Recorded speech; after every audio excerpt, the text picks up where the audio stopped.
Hello, everyone, and welcome to this inaugural version of Think of It This Way. Finally, after all of the hype, here we finally are. And for my first guest, we have Dora Lama or Dali Parton, Dalietos, right? Am I saying that correctly? Yes, you are. All right, all right. So for those who don't know, I'm ribbing my cousin, whose name I should know by now. It's only been 40 some odd years, but welcome, Dora. Thank you very much for being my first guest on this podcast. George, it's always a pleasure talking with you. Thank you, thank you. I didn't even pay her to say that. Okay, so like I wanted to kick off like I kicked off my preview videos a few weeks back. Uh, Mhm. the intention of these videos, this series, is really to go beyond the technology of things and get more to the human side. Now more than ever, I feel that we need a more human connection side to all of our endeavors. And one of the things I did to do that for myself as an introduction to the world, or a reintroduction for those who hadn't seen me in a while, is to do a little origin story. Like, why did I become an instructional designer? And you know my spiel, the tutoring, the this, that, the little child genius thing. You were there. Anyway, so now I want to, like, for everyone, I think I want to turn the cameras figuratively and ask that question to you. So you're an event planner, and Yep. I want to know, I want to understand more deeply, and then I had to take the opportunity to have other people's learn. What is your origin story behind why you chose to be an event planner? I started, but I actually got into the industry 12 years ago, and I went back to school for it. I was a stay-at-home mom for 13 years, Right? and during that stint of being a stay-at-home mom, I volunteered a lot with my children's school. I did their fundraisers. I did a lot of extracurricular activities to help the school. So a good friend of mine that we've known each other since we were like 8 years old, she was the one that said to me, "Have you ever thought about becoming an event planner?" I'm like, "No, actually, I haven't." And she said to me, she says, and at the time we'd known each other for 30 years. And she says, "You're always so good at planning. You're always so good with people. And it would be something good for you to look into, to get into." So Mhm. I did that. I did that in 2008, 2009. It was a 1 year program at Algonquin College, where I currently live in Ottawa. Mhm. And what was amazing was, obviously, I was juggling a lot, right? Going to school, my kids being in school, being the stay-at-home mom, having to study, which I had not done since I was in my 20s. Mhm. And my one pride from that was that I graduated the program with honors. Nice. So that was a nice little takeaway. So immediately right after that, during the program, we had to do 100 hours of volunteer time, where we had to work with an event company. And I started working with the trade shows. Okay. And the trade shows that I worked for were for the arts and crafts across Canada, which is called Signatures Trade Shows, Signature Shows Limited, sorry. So anyway, so I started there, it was contract job. And then from there, it just went from, another job and another job, another job. And I've been doing the whole contract thing for my entire 12 years. So that's how I started in the event world. Very good. Okay. And so my next question would be, how did it meet your vision? You're like, okay, I studied. I seem to be a natural at it. I enjoyed it, and so far now I'm going to make Mhm. it my full-time thing. So it's a two-part question. How did it meet your vision, and what curveballs did it give you? What aspects of it were you not expecting that you're like, oh my God, where did this even come from, and how do I deal with this? So the first question, we knew from the get-go, because they kept telling us this in class, it's going to be long hours, it's going to be long hours, right? And it was actually good that we did these volunteer hours, right? Because we were able to actually see the full spectrum of it. Yeah. And for trade shows, it was a 13-hour day minimum, right? Hmm. Because if we were there at 9 a.m., the show would open at 11 a.m., but as staff, you have to be there beforehand, right? And the show closed at 9 p.m., then we had to make sure everybody was out, the whole thing. So that made for a very, very long day. So that part of it, I was, when you're in something you're enjoying, you don't even count the hours. Right. I remember I would come home at 10 p.m. I would eat something, asleep by 10:30, and back at the venue the next morning at 9 a.m. Yeah. And it didn't faze me at all, at all, at all, at all. The curveball aspect of it was, and in my opinion, over the years, has always been the people. Depends on who you're going to deal with, Right. whether it's your boss, your coworker, or even the attendees in my scenario as an event planner, right? And unfortunately, and we've all seen this in our workplace, people bring their stuff with them, right? Yeah. And their stuff that they bring with them, depending on the individual,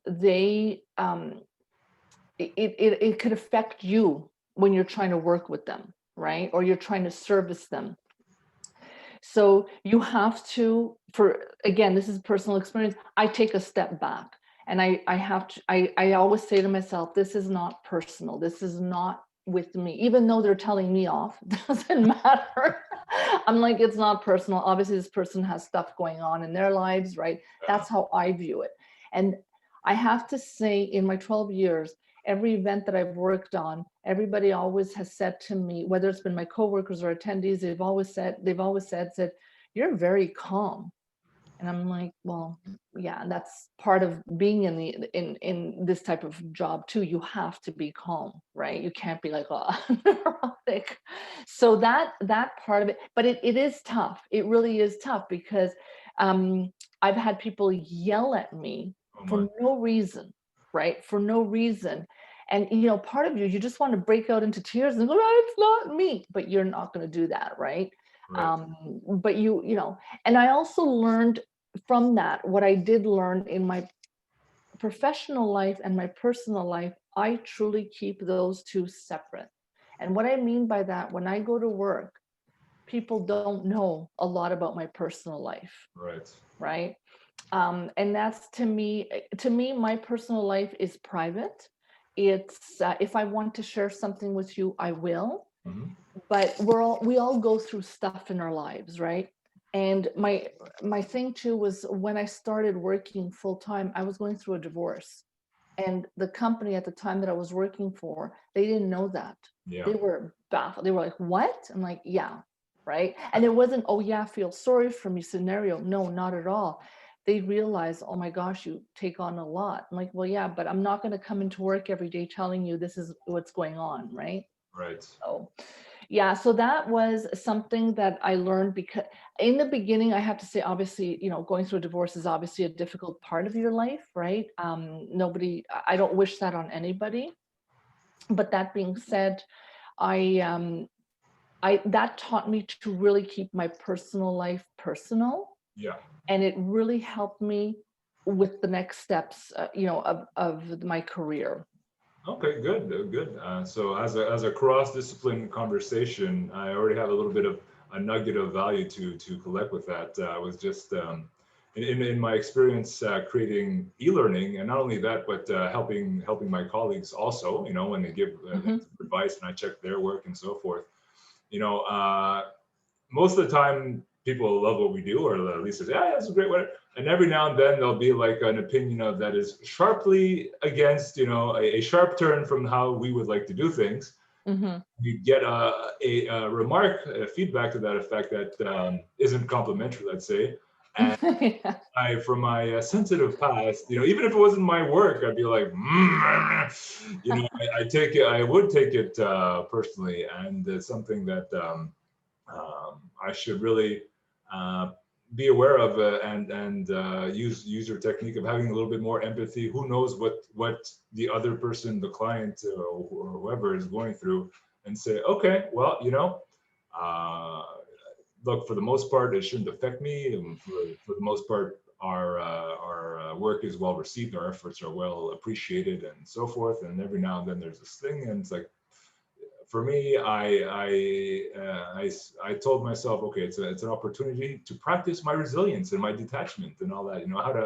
How to strive to do great work without being too attached to the results. Saying, look, I'll hand it over. This is what I typically do, and most of the time it works. And if it doesn't, for some person, there's a little, Can't Yeah. action, then we'll deal with it without taking it personally, like you said.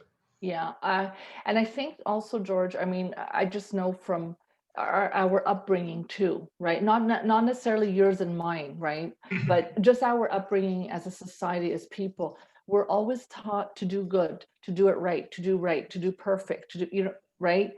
And we always have this feeling that when we didn't do something right, it's like, oh, kind of thing, right? But it's like what you just said before. I've done my due diligence, like I've done it. I've done everything that I was supposed to do, but you don't like what I did, Right. right?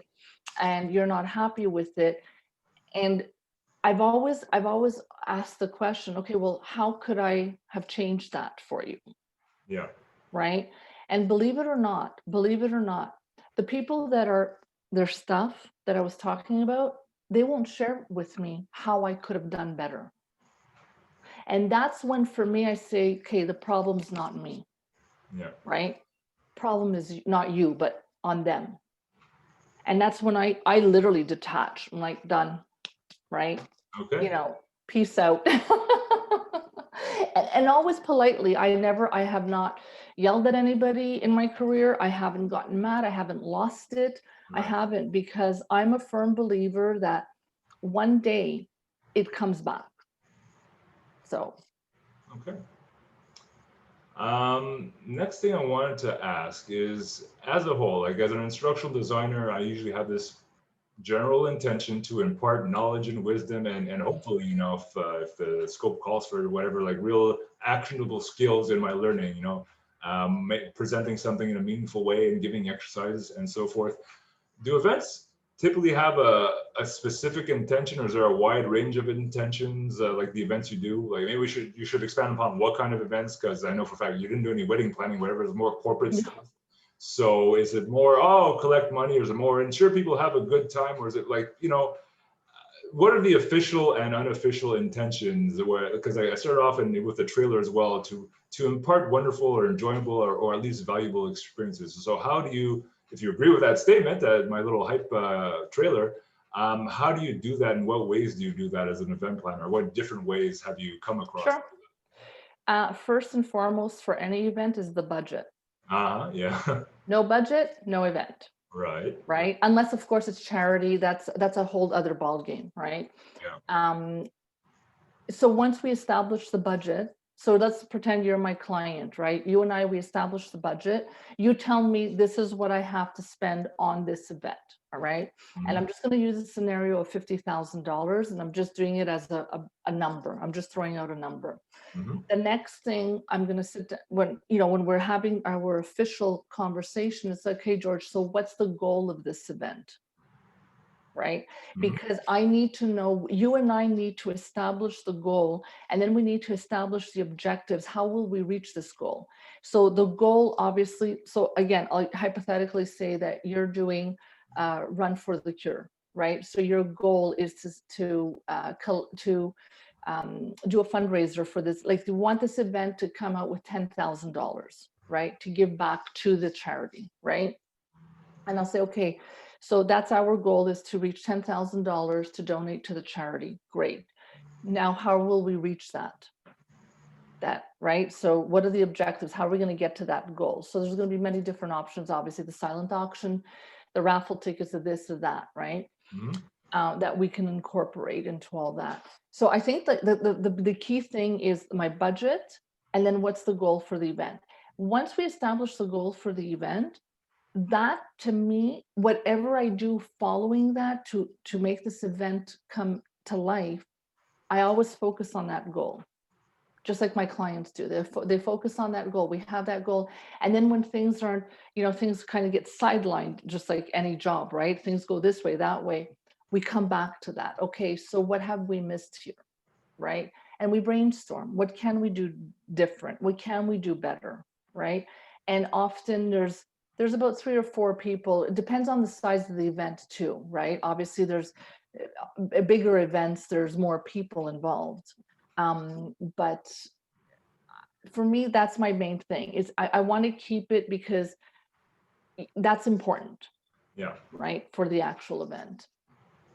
Okay, so is the goal, the intention, as I was alluding to, is it always primarily a fundraiser? Are there other, like, No. raise awareness more than just money? No, Uh, no, mm, no, it depends on the event. So yeah, in my professional career, I've worked on fundraisers, I've worked on galas, I've worked on conferences, right? So all those goals are very, very different, okay, right? So something for like a conference, right? My goal for my last conference was I wanted the people, the attendees to walk away with content, right? Because again, going back to the event, what do I want for my attendees? Well, I want them to have a good time. I want them to enjoy themselves, right? okay, I want them to have a takeaway, take, right? I want them to say, I learned ABC from this event, very good, yeah, and then I want them to come back, right?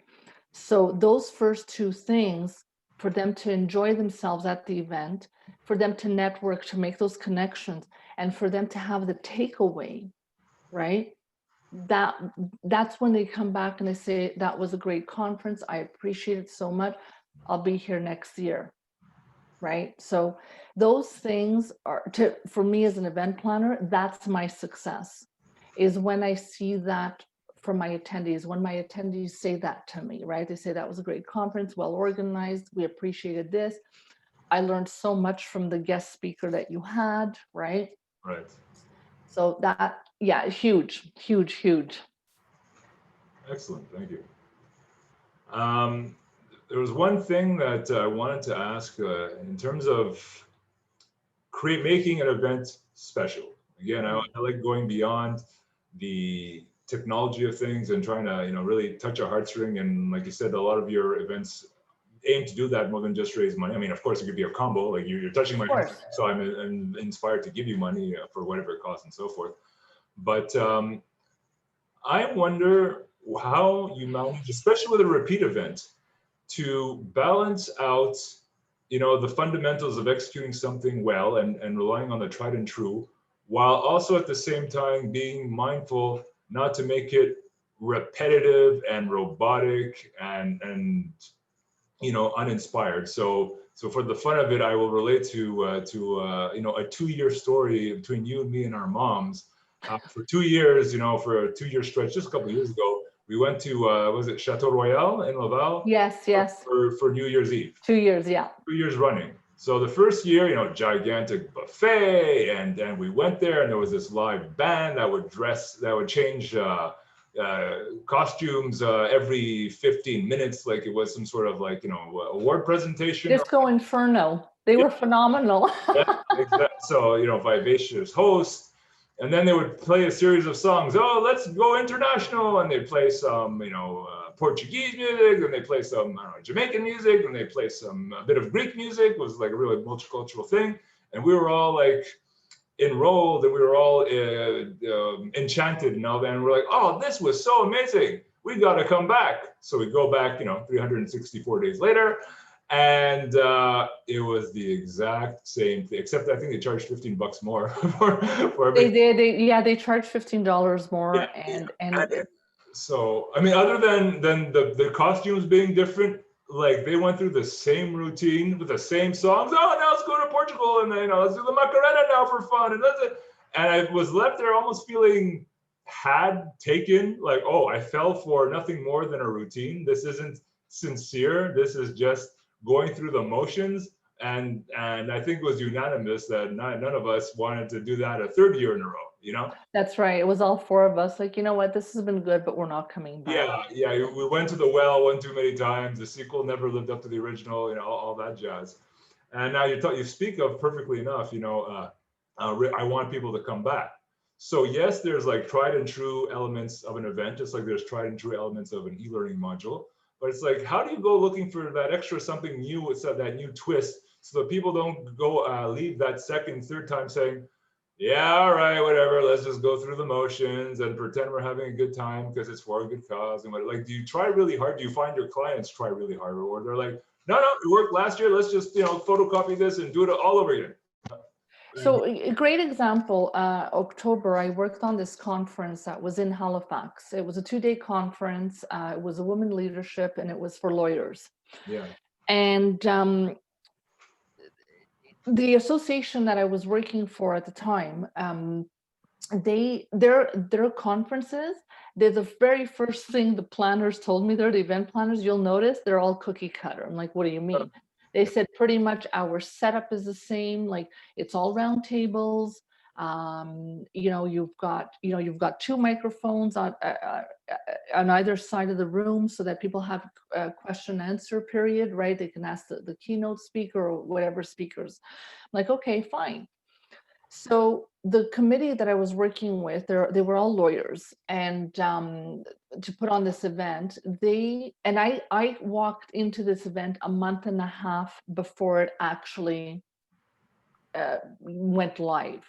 So the event planner before me, she was going on maternity leave, so she had been working on it for 6-7 months, and then I walk in, right? So I'm on this conference call with all these lawyers, and they're bouncing around ideas and whatnot. And I asked a simple question. I said, have you considered doing half rounds? Because sorry, it wasn't round tables. The setup was classroom style. So classroom styles is a table and 2 per table, just like you're in an actual high school class, a chemistry class, right? You've got your table and you've got 2 people per table, right? All right. So I asked the question. I said, have you ladies considered if we do half rounds? And I said, and what I mean by half rounds, you have the table that would normally sit 10 people, but we only set up for 5 or 6 people per table. Yeah. Right? And they're like, whoa, no, we hadn't thought of that. So that sparked an idea, right? So we did that. So I got the okay, yeah, let's do that. So I did that for my opening guest speaker. I did that for my breakout sessions. I did that for lunch, and I did that for, again, the breakout sessions. For the whole 2 days, it was the half rounds. Yeah. Even like, they loved it, right? They loved it, right? So it was good to get out of their box, right, of doing that. And for me too, I was like, oh wow, that kind of worked nice, right? Because you never know with the people. But the attendees were like, oh, I like the setup, because they're also used, these attendees, going to these conferences that this association would put on, and they would go to different conferences, and like I said, they all had the same setup, the table with the two seats. So it was nice to do that. So even any event that repeats, like the one that you and I went with our moms, right? Yeah. It would have been nice that the next year they did something different. And the something different could have been, instead of rounds, have long tables of 10 people, right? So just even for us walking in as attendees, you walk, oh, well, this is kind of different. Yeah. Right? Yeah, the experience. Yeah. Right, it's the experience, right? So that would have been like any event. You always have to think every year, how can I do this differently, right? What can I do to enhance this, right? So yeah, so that's my thing is, well, it just, how can you change it?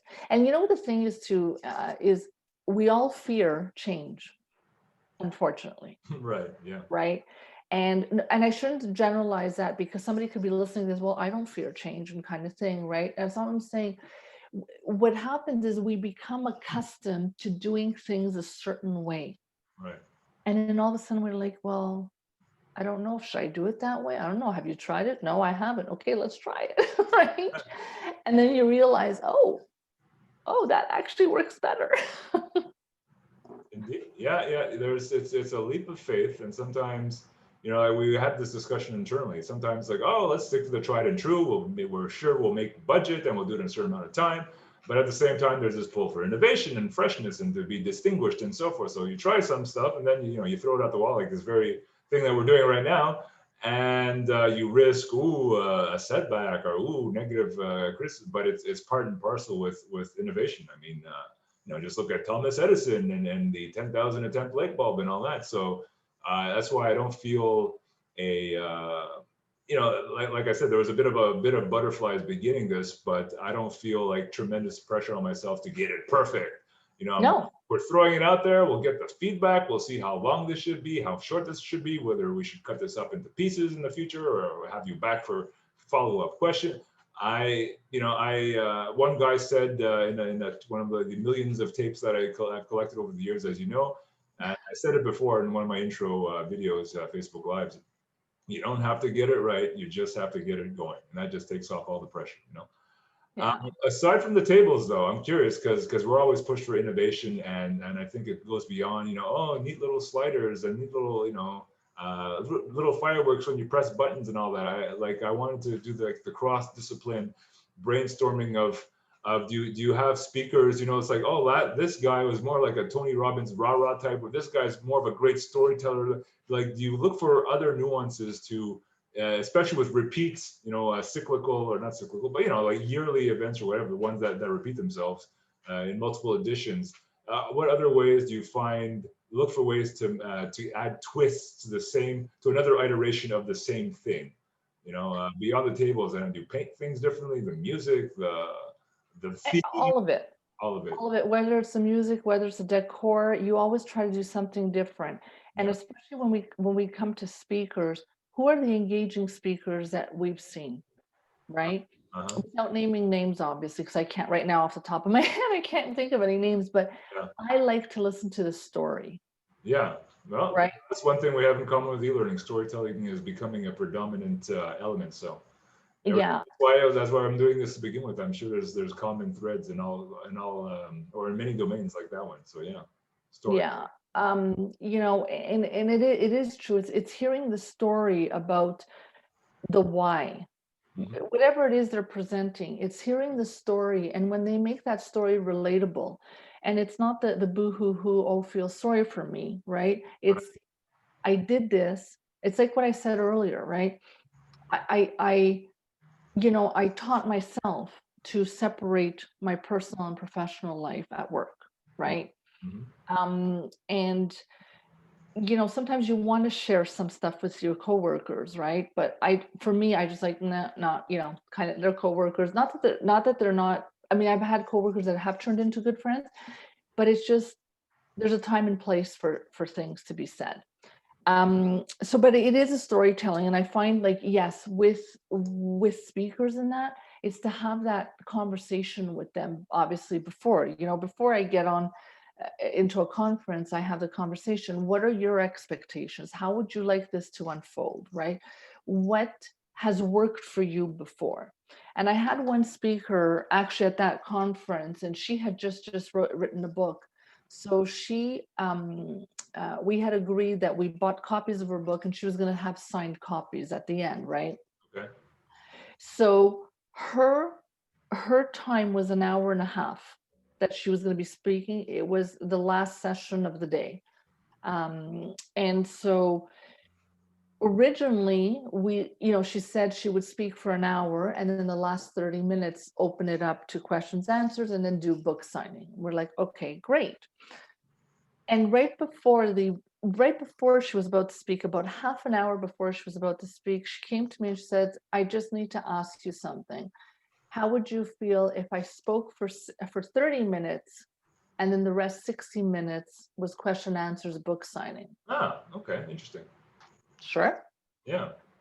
You should have seen how engaged this audience was. I didn't see that strategy coming, honestly. That's like, wow, that's like less of a sell job, more of an interaction. Yeah. And it was exactly that. It was exactly that. And she provided the opportunity for the attendees to really engage with her and to really ask these questions. Some of them, she's a writer, she's a journalist, right, for a major Canadian newspaper. But I love the fact that she felt comfortable enough to ask that, right?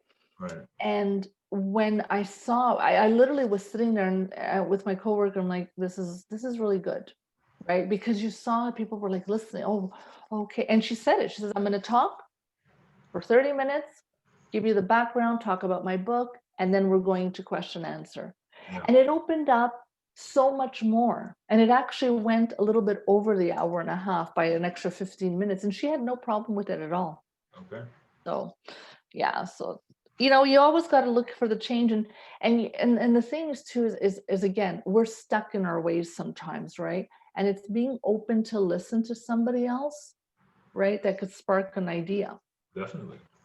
just like the speaker, right? Or sometimes it's a book we're reading that's not even related to our jobs, Hmm. right? It's just like I don't know, some Tom Clancy book, right?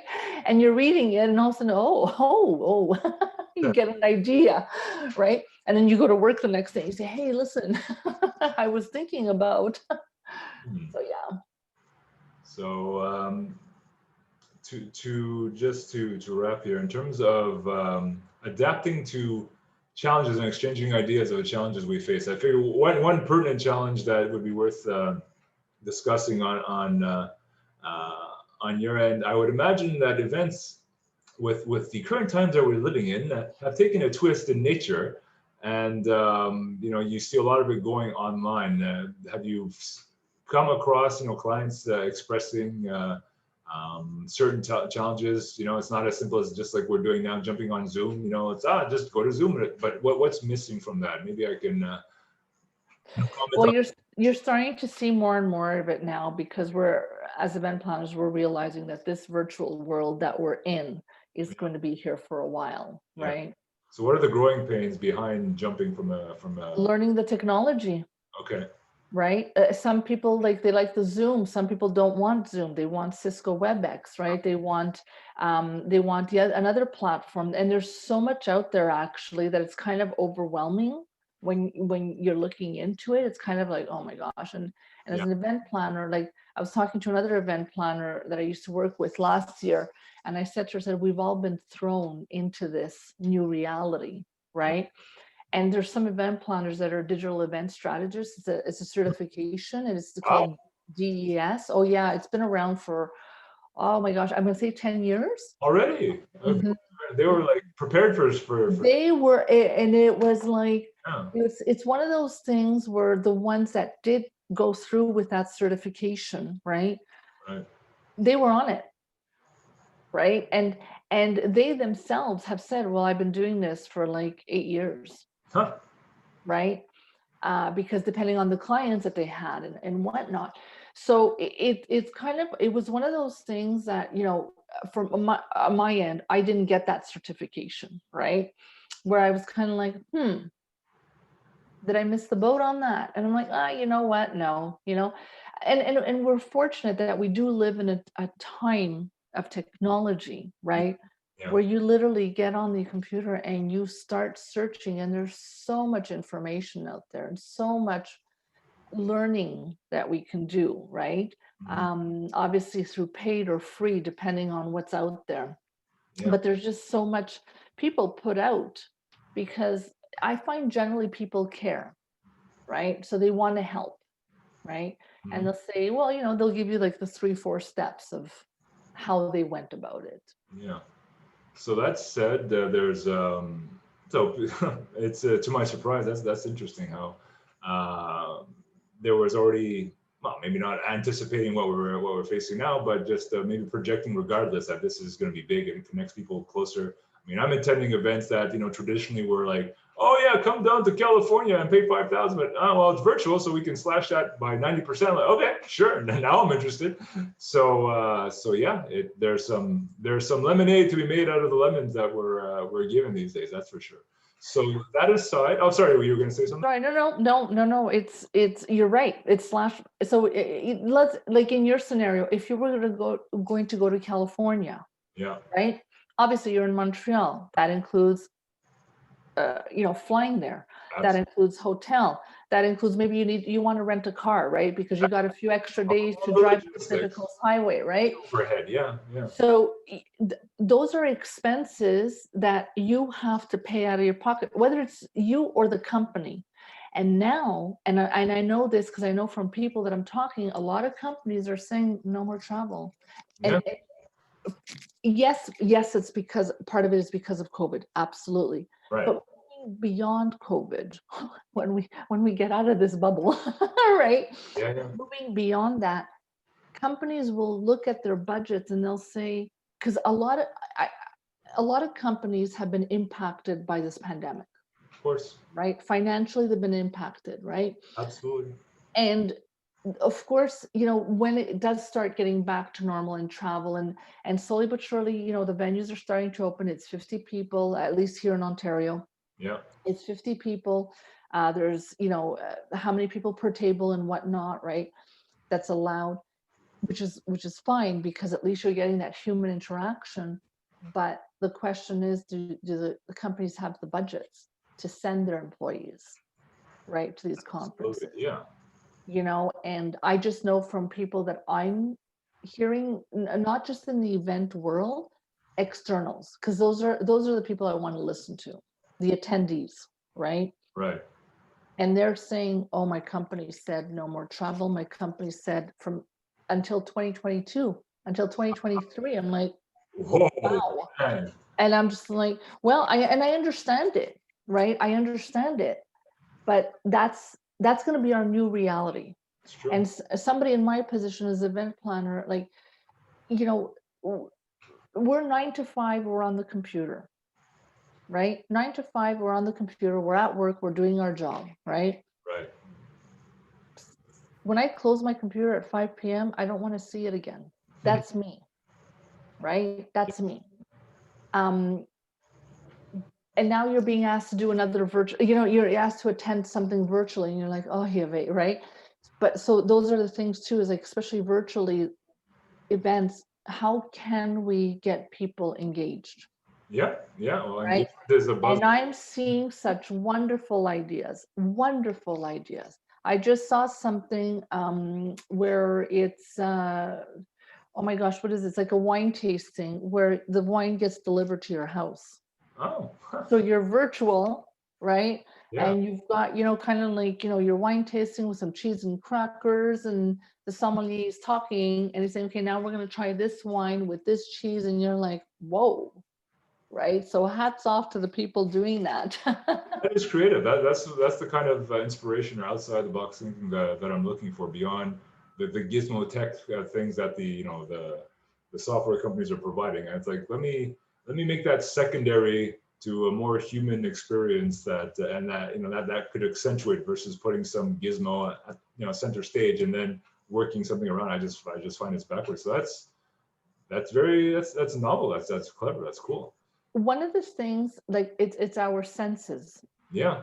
Right? It's our, like, and again, back to the events, it's, I want to smell, I want to feel, I want to touch, I want to see, I want to hear, right? Mm-hmm. So that particular event that I was just talking about, right? I think it's going to happen sometime in November. It's unique, right? And it's great. I was on a video conference with a planner. She's out in the US, and she was talking about innovative ideas and whatnot. And another planner, she piped in, and she had, this was in the US, so it's a little bit bigger what they have. She had ice cream bar making, where they arranged for a company to deliver to their attendees that had signed up. Of course, they paid for this event, right? So the costs for the budgeting incorporated that, whatever they paid, that they would get this package delivered to them. Right. And they made ice cream bars. I'm like, wow. That'll stick out, that's for sure. That's awesome. Right, that sticks out. So yeah, I think we need to be open, right? To be open to what's out there and to get out of our little bubble, right? I'm not talking about COVID. I'm talking about our four walls, and just to see what's out there and to feed off of those ideas, right? Yeah. Do you know what's interesting about, it was not related to events, but it was something our aunt recently said. Our aunt in Greece, who just turned 92 years old. My mom was sharing the story with me, and she said how she still crochets. And I'm like, oh, good for her. And you know what the crochet that I'm talking about, the fine little thread and whatnot, right? Yes. And she said to my mom, she said, if I stop, my brain will stop. And I thought, very wise. Yeah. It's true. She's right. Obviously, she's 92. She's not working full time. She's retired for years, right? Yeah. But that's irrelevant. even at 92, this woman still has a passion in her to learn, That's right? awesome. I should interview her next. You should. You should. Those are You the- should. I think it would be great because, you know, people of that genre, like that age group, right? uh-huh. They went through things you and I will never see, Yeah, that's true. right? Yeah. And we could learn a lot from just listening to them. Not even kidding. That's true. Just It's true. It's true. I another. mean, you know, when you hear their stories, they didn't even have a washing machine. Yeah. They washed everything by hand, right? So, yeah. So, all right. So let's wrap with. I wanted to ask. So with all this, I see innovation in your field. It's amazing. It gives me ideas for my field. So that was the whole intention. I'm very happy about that. So that said, there's always there's always another frontier. Life works in like, okay, problem, solution, new problem, new solution, new problem. So all that said, what would you say, COVID, not COVID, tech, not tech, virtual, whatever, what has remained a very persistent nagging issue in event planning? Maybe I could help with that. Then I could ask my Mhm. a persistent big challenge in instructional design. So what's yours? What yours first? What is still a big challenge in event planning? That Budgets. budgets. So Again, it's always, again, this is from my experience, right? From the events that I worked on, it's always been the budgets, right? I've often said tongue in cheek, but it's also real at the same time that sometimes people they come in wanting a Star Wars experience and they give us a South Park budget, and you're like, yeah, and I think the answer has to be like creativity. Yes. I did an improv for a stint there, and someone once told me in one of the workshops, improv was created because there was a down and out society community, and someone came in and said, we have no budget for anything, but you don't need a budget for improv. Okay, you are a garbage man. You are trying to, I don't know, seduce this rich lady in this mansion. Yeah, then go, and you just make it up. And it's, I can't begin to tell you how enthralling and magical improv can be, when it's done right and all that stuff. But so yeah, that is a common barrier, and Yeah. that's where you look for low tech solutions to provide experiences. Okay, I can't give you the Star Wars special effects cars, spaceships exploding or whatever, but if I just bring, even if I speak as an event planner and say something personal, a touching story that I have carrying around in my personal experience for 20 years, and to give someone a $10,000 experience, is to throw a random number on it, that'll make up for the lack of, a band or 10 other smoke machines or some whatever superficial elements that are just really a distraction without providing substance, right? So Right. that's what I try to get at. Look at the other side of things with even with e-learning. Yeah, you have to, and you have to be creative, right? And whether it's the companies we work for, their budgets, or whether it's our own personal budgets, right? We have to become creative, Yeah. right? And it is important. It is important. Now, the one good thing too is about events, of course, when the budgets are tight, there's always sponsorship dollars, right? But you also have to show the sponsors their value, right? They're coming in, they're giving a significant amount of money.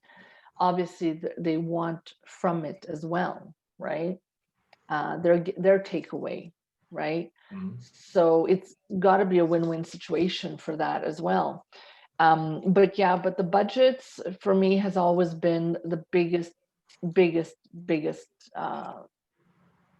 kind of like a thorn on my side. Conversation point or sticky, yeah. Yeah, it's that little thorn in the side, right? You know that saying, like the rose is beautiful, yeah, but the rose also has a thorn, right? Yeah, Like, so every rose has its thorn. people, especially from events, like, from my experiences, they see the beauty of it, Mm-hmm. right? They see that, oh, it's fun. And it's like, yeah, but there's also the little thorns. Yeah. if you only knew the chaos behind the curtain, you wouldn't see. Correct. Yeah. So Correct. from my experience, what we do is we oops, sorry, it looks like the camera is crawling away from me. There we go. There we go. One of the real life things that I have to let roll off my back. As an instructional designer, we forecast the experience as early as possible. When I explain things to client, I explain like the experience you're going to get as like a bullseye model, a series of concentric circles, where first we analyze their needs, then we'd go to design. And it's like, okay, look, as a general plan, for this amount of money, we can do this. We could have this amount of questions, these effects. We want to take this theme.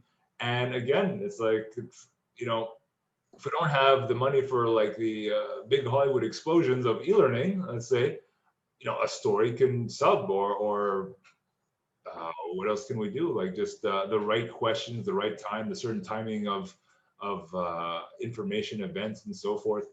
And you try to just deflect any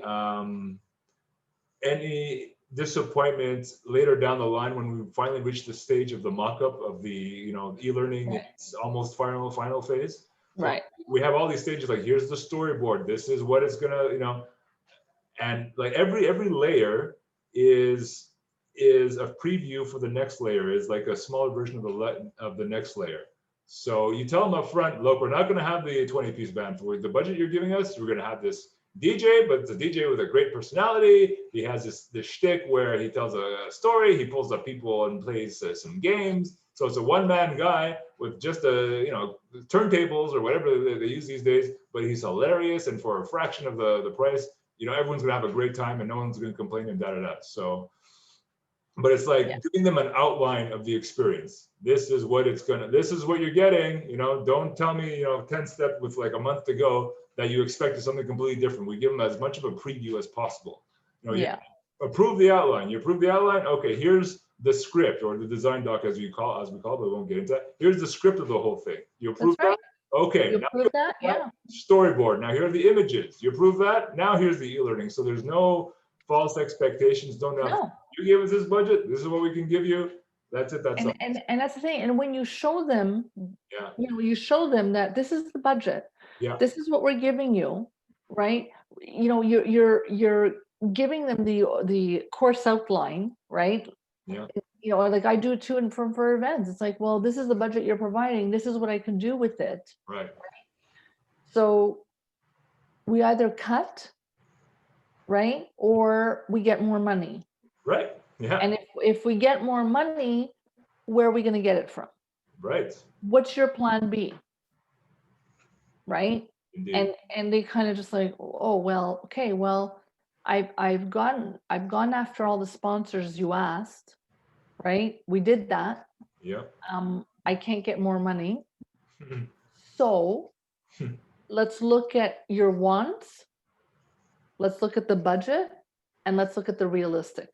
Yeah. Right. Very good. Very good. So, I mean, what I was gonna in turn pose as my greatest challenge is it's not surprisingly very, very related to that. It's definitely like it's a project management aspect that you can relate to in terms of event. I mean, it's very similar, I find. Basically, trying to get everyone that is supposed to be involved at the same time as early as possible and throughout. So one challenge sometimes, and we tell this, like every stakeholder should be involved at the get-go, because we're creating an experience, like we said. And imagine like, yes, this was approved by person ABC. This next phase was approved by ABC. The next phase was approved by ABC. Now we're nearing the finish line. We're doing the mock-up of the real thing. Now that the script was approved and the images were approved and the stock photos and blah, blah, blah. Then here's like a mock-up of the thing that is like 95% of the finish line. You approve this, project is over. And they're like, oh, well, now that we're at this phase, we need to show it to the manager or the director or the president or the VP or the whatever. And we're at the mercy of this last minute insert person who might say, no, I wanted to go this way, change this, remove that. And I'm like, okay, people, but we told you. And now we're gonna need more money. There you go.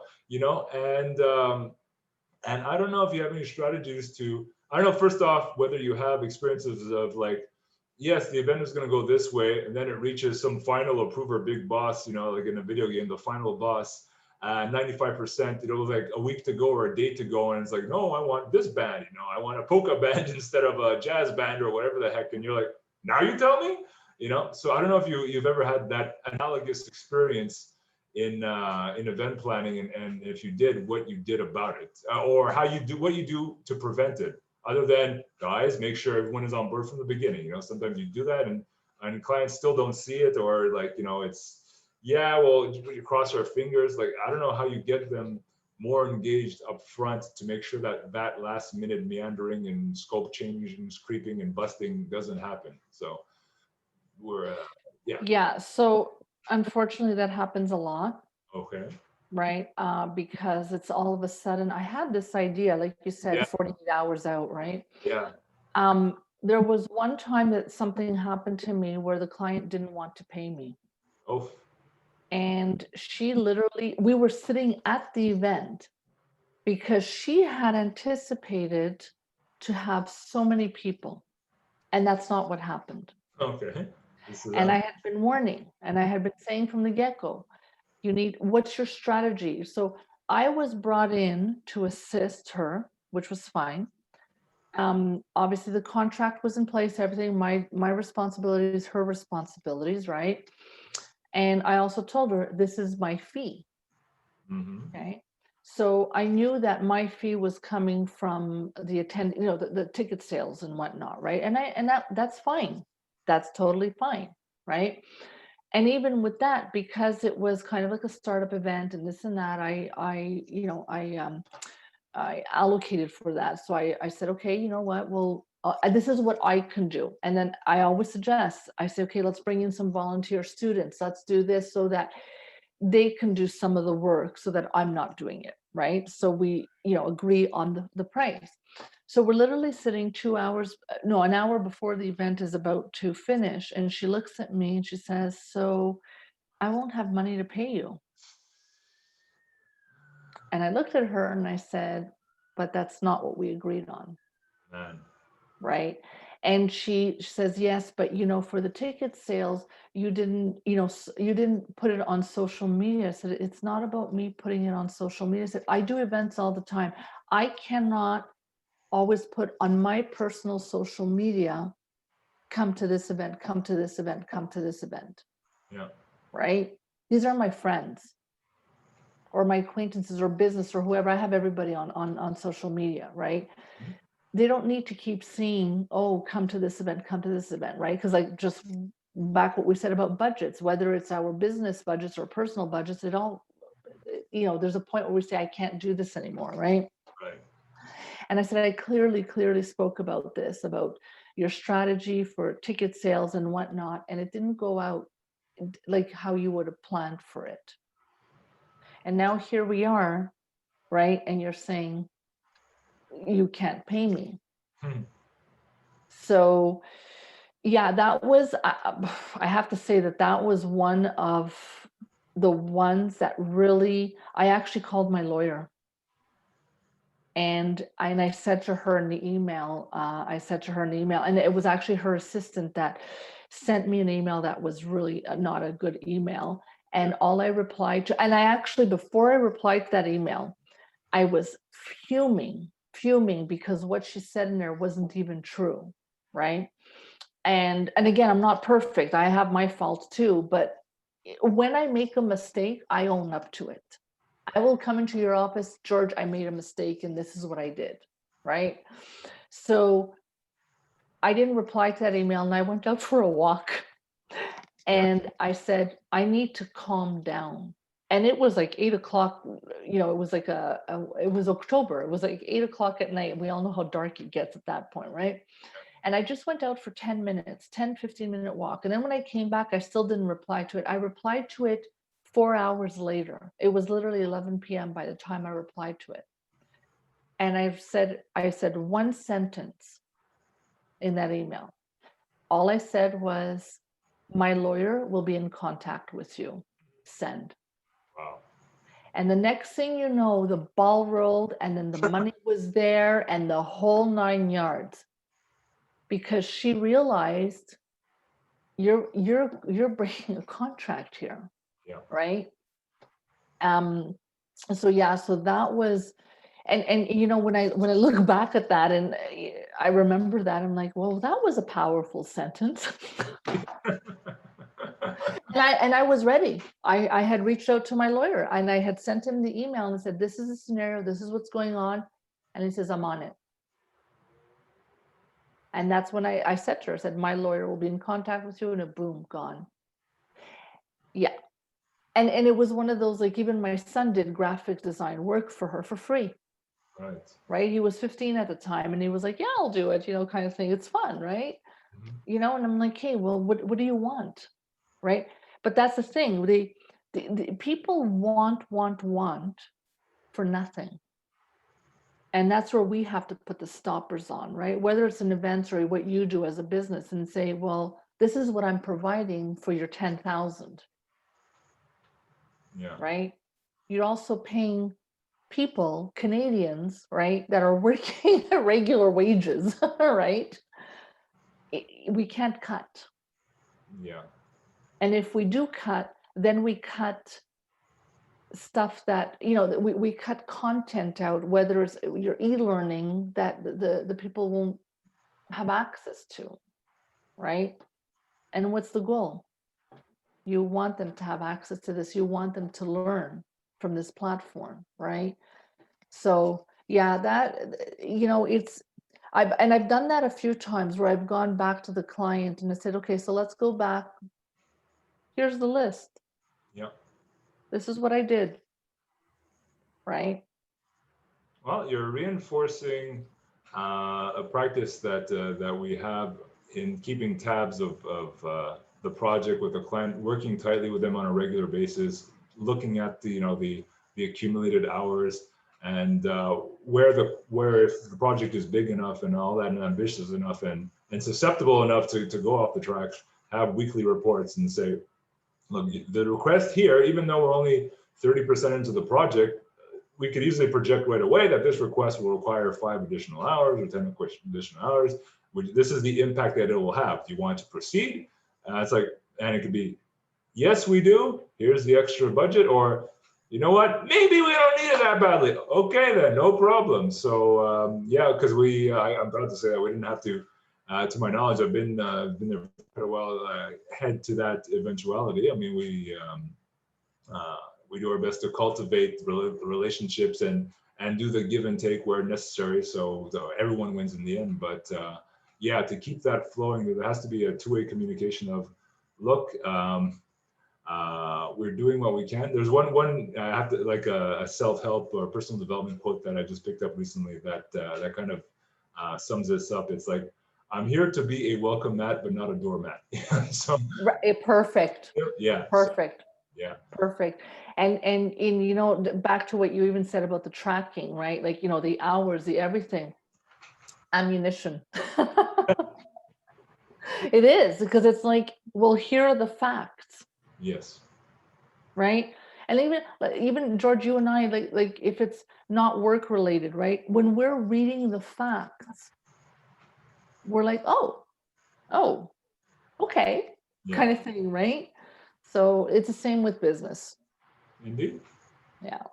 Right. So as long as we're open and mindful enough, and the experience comes to our advantage to say, look, this is where it's going. These are the possibilities. What do you think from now? Whatever you decide, these are the consequences. As long as you embrace them, everything will be smooth. But yeah, it's having with every project, you get that mindfulness, like, because yeah, I've been doing it more and more often, because like, okay, this one's like that other one where we needed this and we slipped into a digit there, but to prevent ourselves to slip into that same digit this time from experience, let's do this in front and da. So it's kind of like an event planning in our. Yeah. I mean, it's, I mean, what you guys are doing, right? Again, you're tracking everything. You got to show the client that you want them back to do another course. Right. So yeah, a lot of it is repeat business. It's exactly, you know, if it wasn't for the repeat business, you wouldn't be in business. Right. So there we go. So let's close on it that way. It comes full circle, that beyond the trinkets, which are really cool, but it's really at the base, it's the people, and It's the making sure people. that- yeah. All right. It's the people, yeah, and the relationships and the value you bring to them too, Yeah. right? All right. So yeah. So that, Dora, I'm out of notes. That's it. So thank you very much for joining me. I don't know if you have any party. George, thank you so much for having me. It was so much fun. All right. Well, we might do it again sometime. We'll see There what you go. You never know. the social media has to say about this. Let's see. Let's see. All right. Take care for now. Take care. Bye. Everyone, thanks for watching. Ciao. Thank you.